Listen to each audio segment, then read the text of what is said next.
¿Por qué quien les habla, que es un filósofo que ha consagrado su vida, dejando de lado el lejano periodo de mi juventud revolucionaria, al estudio de la filosofía, de la lógica,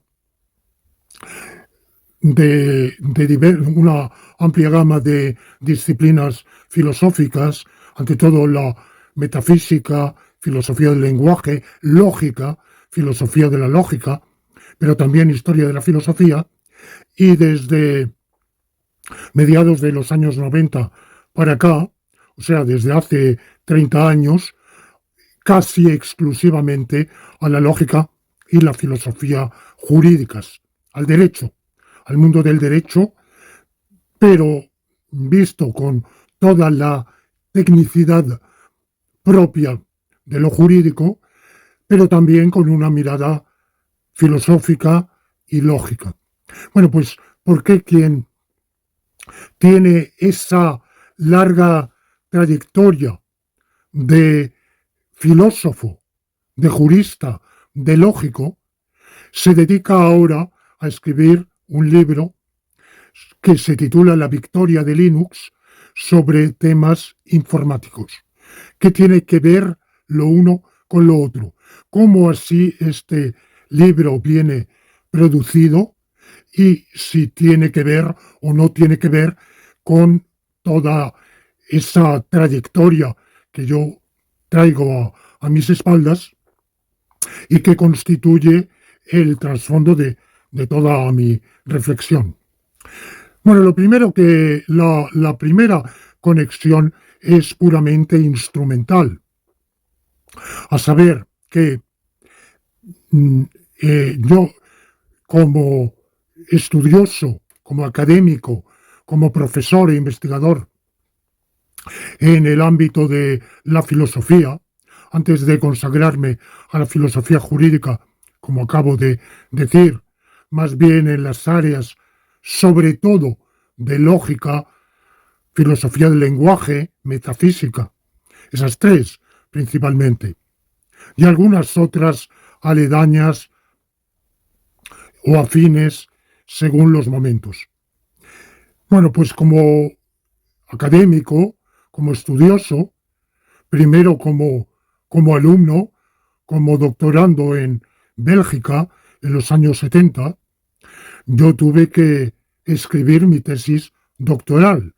Ya antes, claro, al concluir mi licenciatura, había escrito mi tesina sobre el argumento ontológico de la existencia de Dios de San Anselmo y otros desarrollos relativos a la prueba ontológica, que yo interpretaba entonces en un sentido gnoseológico. Y en aquel periodo de mi primera docencia filosófica en Quito, en la Universidad Católica de Quito, produje varias monografías.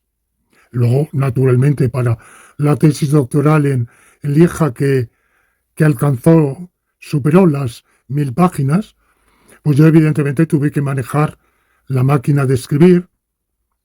Y luego, en todo mi periodo de la segunda docencia universitaria en Quito, donde volví en el año 79, estuve allí hasta el 83, produje un montón de monografías y escribí manuscritos o borradores de unos cuantos de mis libros posteriores.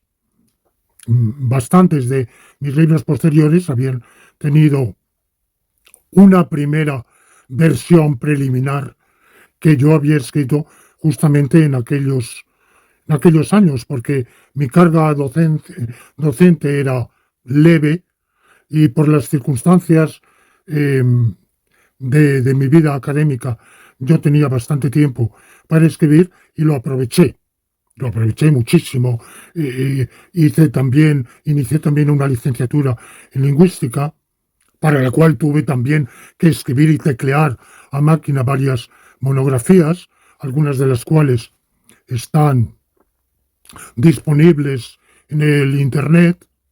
De manera que yo fui un usuario, naturalmente, de la escritura, como es lo normal hoy en la vida académica. No siempre lo fue. En siglos pasados, el profesor universitario tenía una labor meramente de hablar, de comunicar con la palabra, y la mayoría de ellos no, los profesores universitarios no publicaban, no escribían.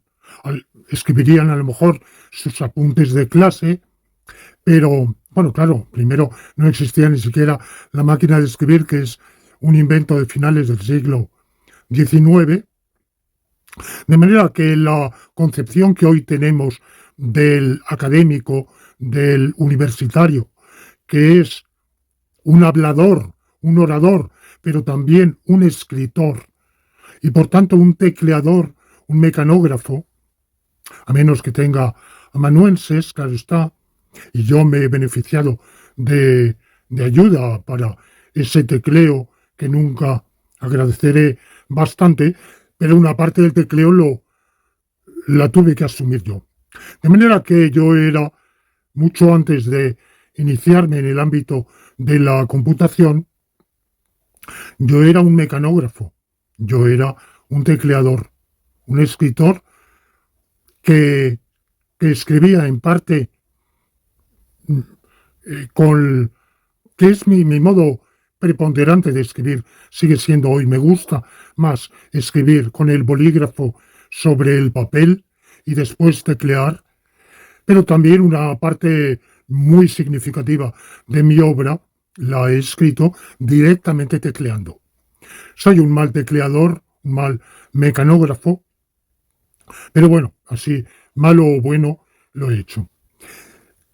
No voy a enumerar aquí las etapas de mi vida académica, pero el hecho es que en el año 1987 me incorporé como investigador científico al Consejo Superior de Investigaciones Científicas en Madrid, en uno de sus centros, que era el instituto, que era y es el Instituto de Filosofía, sito entonces en la calle Pinar, muy cerca de la Castellana, en lo que es el eje central de Madrid. Ahora está desplazado a la zona oriental de la ciudad. Y esa incorporación al CSIC, Consejo Superior de Investigaciones Científicas, puede verse como algo muy positivo o muy negativo. Muy positivo en el sentido de que es el sueño, sería el deseo mayor de la gran mayoría de los profesores universitarios. Verse libres, ser profesor universitario o equivalente investigador, pero libre de tener que dar clases y todavía más libre de tener que corregir exámenes, que siempre ha sido lo menos agradable. Para mí, personalmente, corregir exámenes lo vi como un deber que me tomé siempre con ahínco, con interés, con afán, con seriedad. Lo que no me gustaba era tener que juzgar y, sobre todo, tener que suspender o tener que dar mala nota. Mi natural hubiera sido, yo fui siempre benévolo, pero al mismo tiempo se había extendido una moda, entonces, entre una progresía, llamémosla así.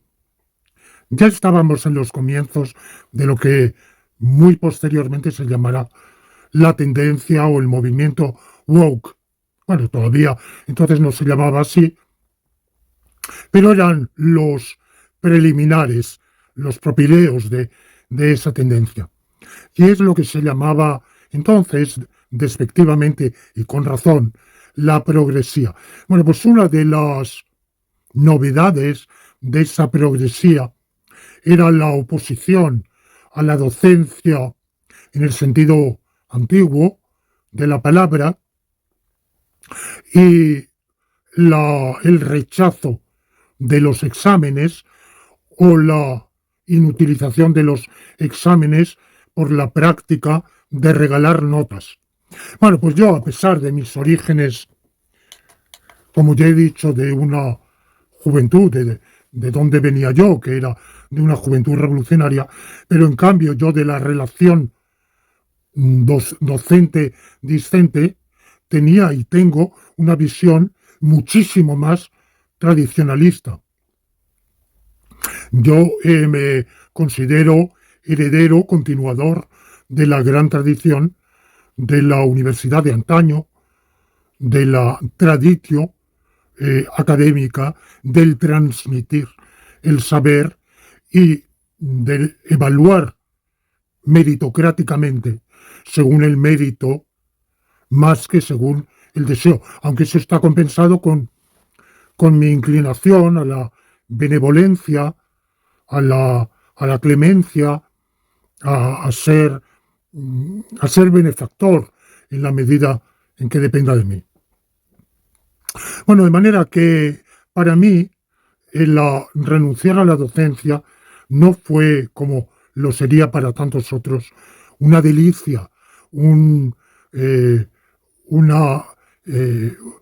comodidad.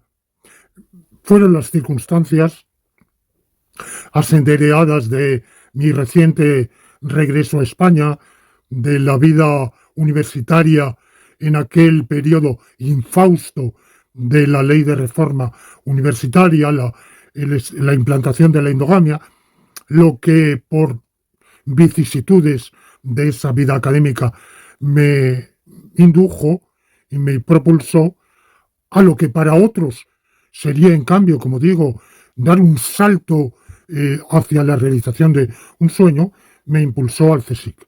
Bueno, pues en el CSIC me pude dedicar íntegramente a la investigación.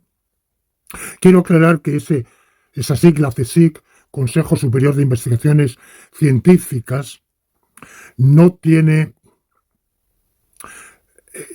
nada que ver con un consejo. Por eso es muy difícil de traducir a otros idiomas. Council, Spanish Council of Scientific Research, porque, claro, Superior Council of Scientific Research suena extrañísimo. Es un consejo superior. Bueno, en realidad no es ni consejo ni superior. La superioridad sería si hubiera otros inferiores y que por debajo de ellos pues estaría este. En realidad es el único y no es un consejo. Por supuesto no se reúnen, no hay, es una institución heredada de otra que existió en tiempos de la Segunda República, incluso antes, y que en 1939 el régimen entonces implantado quiso llamar con un nombre más pomposo, más solemne, más propagandístico, que fue ese de Consejo Superior de Investigaciones Científicas que hemos mantenido. Bueno, pues nada más llegar, a poco de llegar yo a ese consejo, a esa institución, que no es un consejo, al Instituto de Filosofía, empecé a ver que tanto el personal administrativo como todos los jóvenes becarios y algunos ya no tan jóvenes del personal científico utilizaban computadores para su trabajo. Eso ya en los años, no recuerdo si ya en el año 87, yo creo que sí, que ya en el año 87, 88, y yo tardé en decidirme.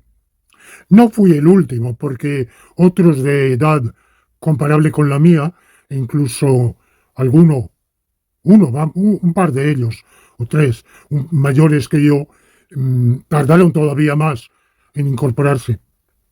Pero bueno, yo pertenecía a una generación en la cual esa novedad nos resultaba un poco, pues, inhabitual. No era la primera vez que yo oí hablar de la computación justamente para la preparación de trabajos académicos, para las búsquedas bibliográficas. En realidad ya había oído hablar de todo eso en el periodo de mi tesis doctoral en Bélgica en los años 70. Una de las actividades que entonces había realizado fue un diploma superior de estudios americanos, y en ese diploma uno de los cursos era de literatura americana, norteamericana. Y en ese curso el profesor nos habló ya de la ventaja de los computadores para la preparación de tesis, monografías. Entonces seguíamos buscando bibliografía, yendo al fichero y consultando fichas, o mirando en los artículos y mirando la bibliografía, tomando nota, y de ahí ir a la biblioteca y buscar las obras correspondientes. Era un modo muy manual, muy artesanal. Y este profesor ya nos explicó que eso se podía hacer en una décima parte del tiempo y con una eficacia y un resultado muchísimo mayores con la computación. Pero incluso entonces en esa Universidad de Lieja, hasta donde yo sé, eso no se usaba. Y luego volví a hablar, es cuando justamente esos años, últimos años 70, primeros años 80 y a mediados de los 80, mis colegas en Quito primero, en León, después de regresar a España, yo enseñé en la Universidad de León, se habló mucho eran los primeros años del computador personal, el PC. Incluso el Departamento de Filosofía de la Universidad de León, estando yo allí, sería el año 85, 86, pensó en comprar uno para el departamento, pero era todavía demasiado caro. De manera que yo la primera vez que lo vi fue al llegar a Madrid, al incorporarme al CSIC en el año 87. Y estos jóvenes becarios me decían: Lorenzo, pero pásate al computador, verás que es mucho más cómodo, que es mucho más eficaz. A mí me resultaba extraño.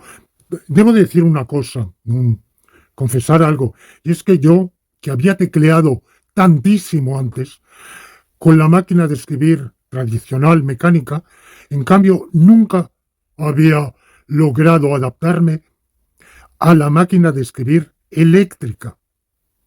Se me iba yo pulsaba, como digo, soy un mal mecanógrafo, apretaba demasiado, y las máquinas de escribir eléctricas hay que pulsar con sumo cuidado, hacer una pulsación muy suave, y entonces me corría, se repetía la pulsación. De manera que en esa época es cuando tuve que acudir a la ayuda generosa de mi mujer, que me tecleó miles de páginas. Yo no sé cuánto escribí en todo aquel periodo. Bueno, de manera que para mí, si ya no me había adaptado a la máquina de escribir eléctrica, me daba un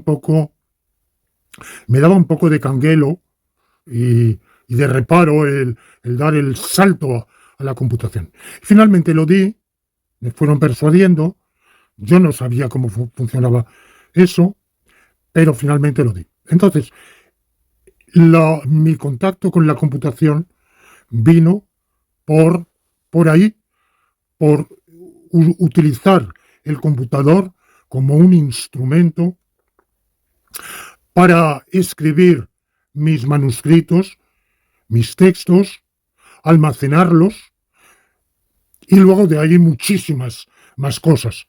Por supuesto, bibliografía para elaborar acervos de datos, acervos bibliográficos. Inmediatamente después vinieron muchas otras facetas. Ahora, lo que para otros empezaron por ahí y terminaron por ahí.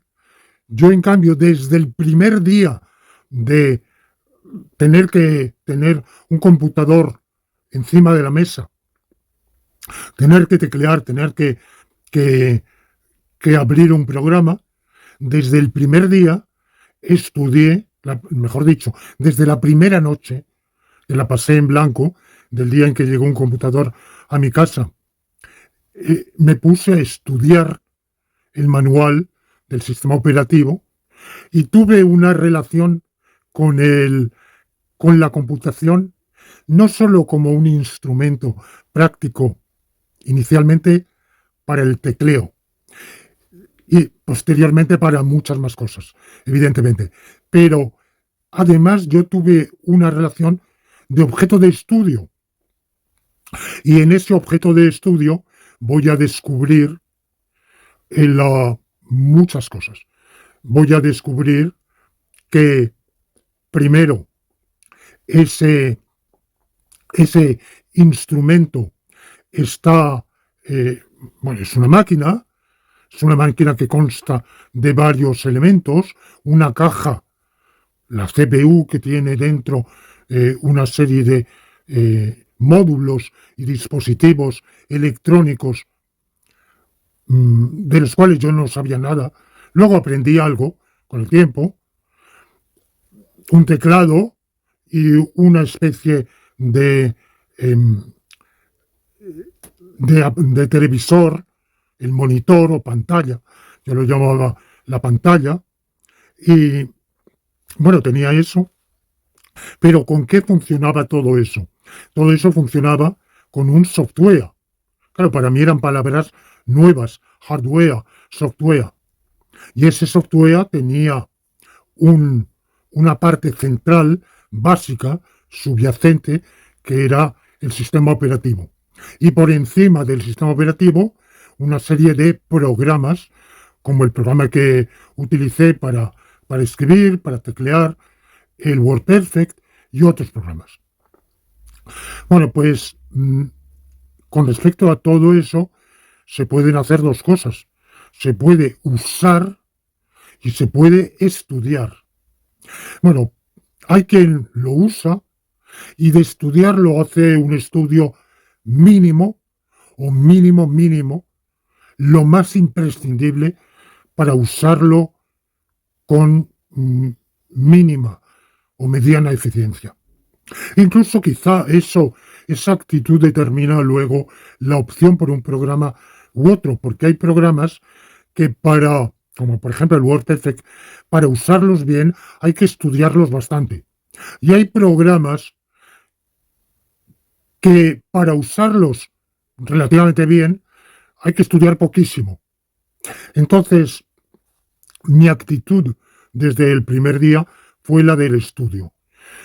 Y ese estudio no ha llegado, yo no puedo decir que mi estudio de los problemas del hardware, del sistema operativo, y finalmente cuando escoja como sistema operativo el Linux, al cual voy a consagrar esta serie de episodios, no puedo decir que eso sea un trabajo de investigación académica, no tiene el rigor, la envergadura, la depuración, el contraste, la sumisión al parecer de otros académicos que tiene el trabajo propiamente académico. Sin embargo, tampoco es una obra, por supuesto, escrita a la ligera o de un o producto de una consulta por encima, descuidada o no sin verdadero afán. Yo he estudiado todo lo atinente al sistema operativo y a muchas cosas más para el manejo del computador con muchísima seriedad, dedicándole muchísimo tiempo, y eso además me ha llevado a ver que el estudio del sistema operativo y de otros programas no solo del sistema operativo, tirando del hilo sale el ovillo de muchísimos problemas. Problemas de tipo conceptual, problemas sobre la técnica, en cierto modo sobre filosofía de la técnica, que era una rama de la filosofía que yo anteriormente no había cultivado y que al margen de esta orientación concreta, pues yo ha quedado fuera de mi ámbito. Pero también problemas de filosofía lingüística, puesto que ese sistema operativo está escrito en un lenguaje de programación.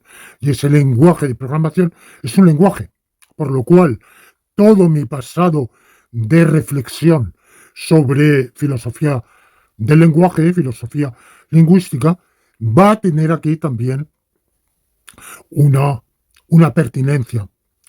Problemas de lógica, muchísimos, porque evidentemente la programación, la ciencia de la computación tiene una base lógica e incluso uno de los ámbitos del desarrollo de mis investigaciones lógicas plasmadas en varias de mis publicaciones académicas tenían que ver con el cálculo lambda, la lógica combinatoria, y todo ello está relacionado con el lenguaje de programación, con los lenguajes de programación de este sistema operativo, Linux, y de otros, también de otros sistemas operativos. Ese nexo va a ir apareciendo en el transcurso de mi estudio.